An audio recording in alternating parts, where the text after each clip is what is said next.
أعوذ بالله من الشيطان الرجيم. بسم الله الرحمن الرحيم.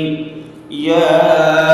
أيها المزمل قم الليل إلا قليلا نصفه أو انقص منه قليلا أو زد عليه ورتل القرآن ترتيلا إنا سنلقي عليك قولا ثقيلا إن ناشئة الليل هي أشد وطئا وأقوم قيلا إن لك في النهار سبحا طويلا واذكر اسم ربك وتبتل إليه تبتيلا رب المشرق والمغرب لا فاتخذه وكيلا واصبر على ما يقولون واهجرهم هجرا جميلا وذرني والمكذبين أولي النعمة ومهلهم قليلا إن لدينا أنكالا وجحيما وطعاما ذا غصة وعذابا أليما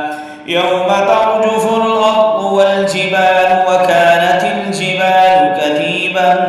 مهيلا إنا أرسلنا إليكم رسولا شاهدا عليكم كما أرسلنا إلى فرعون رسولا فعصى فرعون الرسول فأخذناه أخذا وبيلا فكيف تتقون إن كفرتم يوما يجعل الولدان شيبا السماء منفطر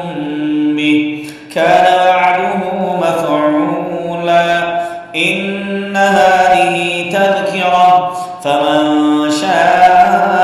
اتخذ إلى ربه سبيلا إن ربك يعلم أنك تقوم أدنى من ثلثي الليل ونصفه وثلثه وطائفة من الذين معك والله يقدر الليل والنهار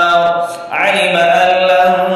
تحصوا فتاب عليكم فاقرؤوا ما تيسر من القرآن علم أن سيكون منكم مرضى وآخرون يضربون في الأرض يبتغون من فضل الله وآخرون يقاتلون في سبيل الله فاقرؤوا ما تيسر منه وأقيموا الصلاة وآتوا الزكاة وأقرضوا الله قرضا حسنا وما تقدموا لأنفسكم